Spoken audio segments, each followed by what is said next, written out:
Welcome to the International-Art-Doll-Registry podcast, where today Bambi and I are going to talk about investing in your art. And I think, Bambi, you and I kind of approached our sculpting in a similar pattern. So, what got you started sculpting? Even as a kid, I loved playing with Play-Doh, but I never knew what to do with it other than make a ball out of it.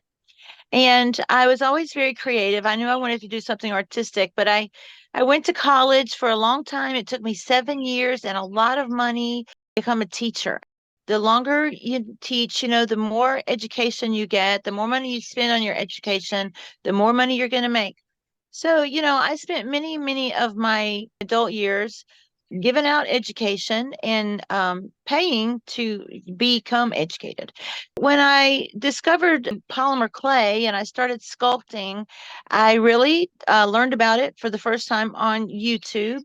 And Pinterest is where I did my first research. And I read some tutorials that were out there for free. And I watched as many videos on YouTube as I possibly could. Eventually, I watched so many videos, I got tired of commercials and the ads that came through. Some of the first money I spent that wasn't on just supplies was to not have to watch ads on YouTube. Isn't that funny?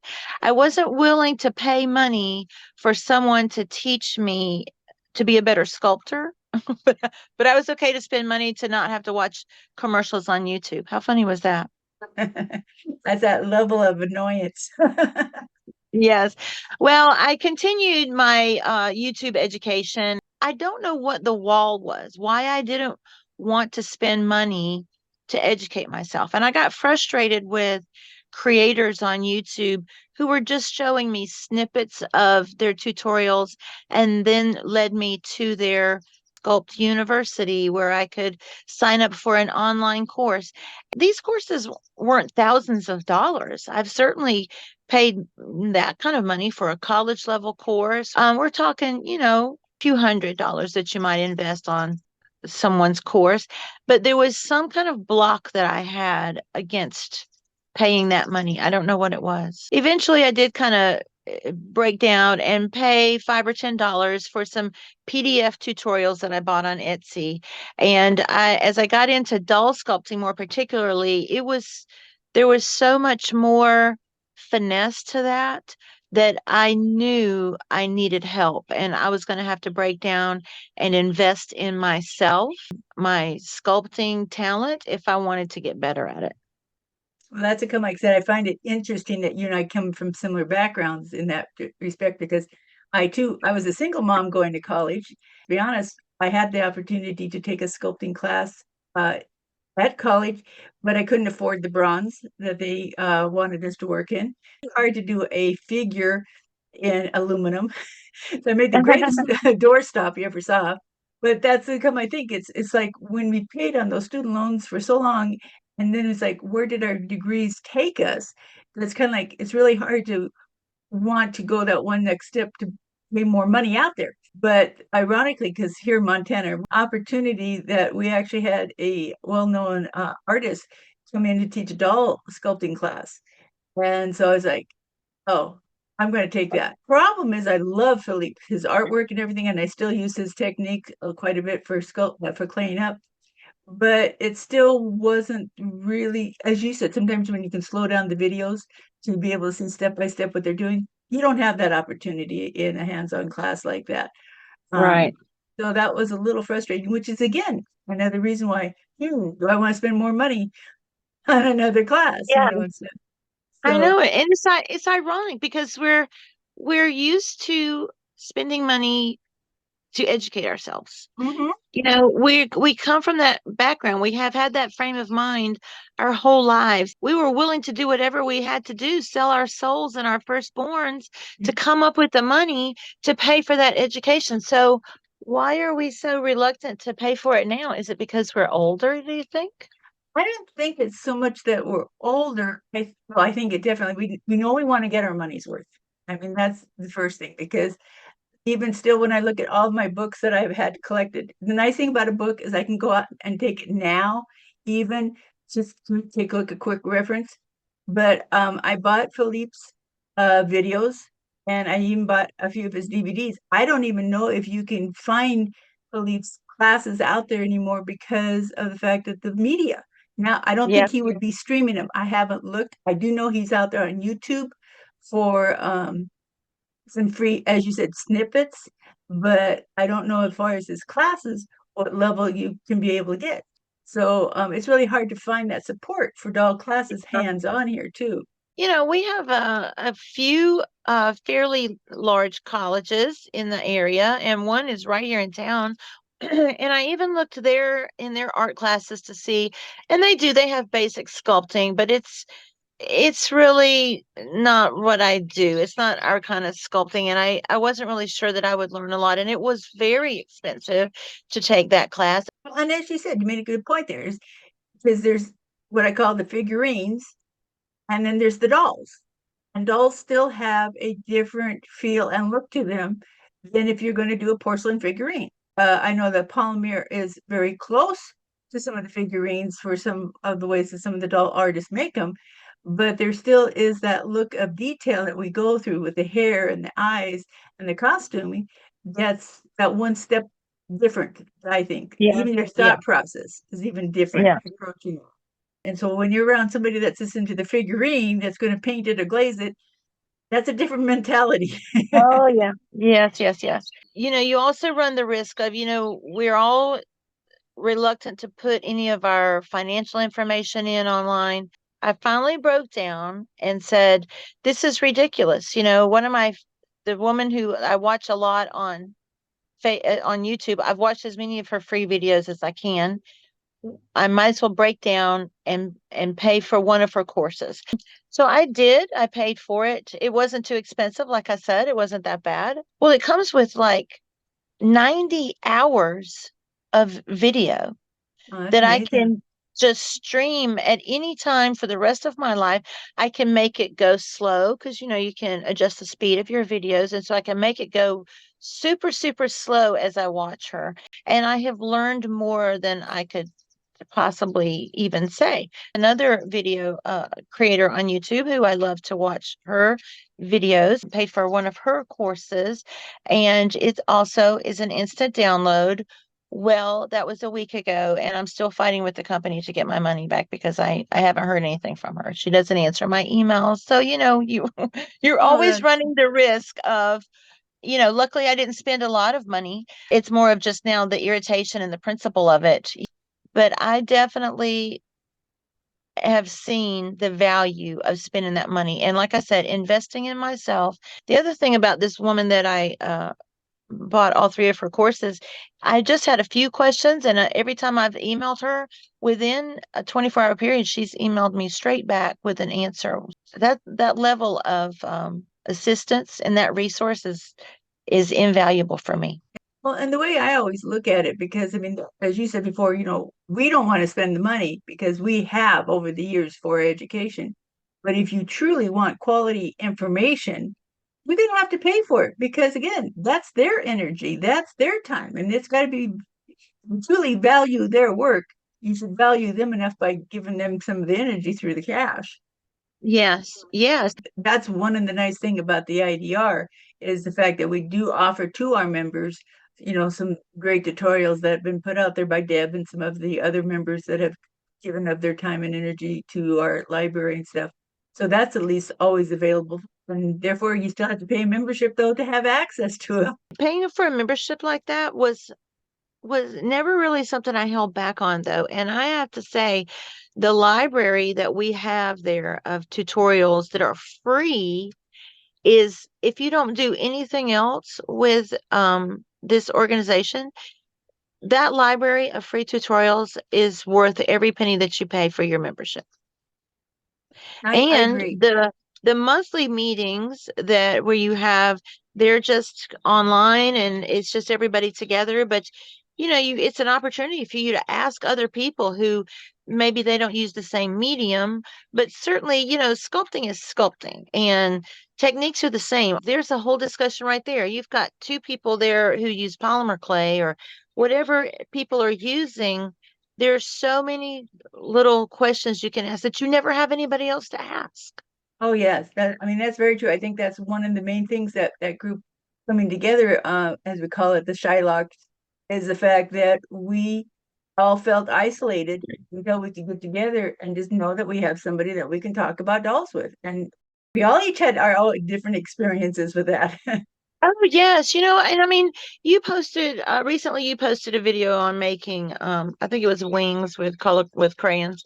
It was great. It's a great video, but it's a great thing to be able to watch that video and then go, oh well, I wonder if, or I wonder how, and then being able to actually be in the group then and ask about that. As we've mentioned before, we have people in there from Italy, from Australia.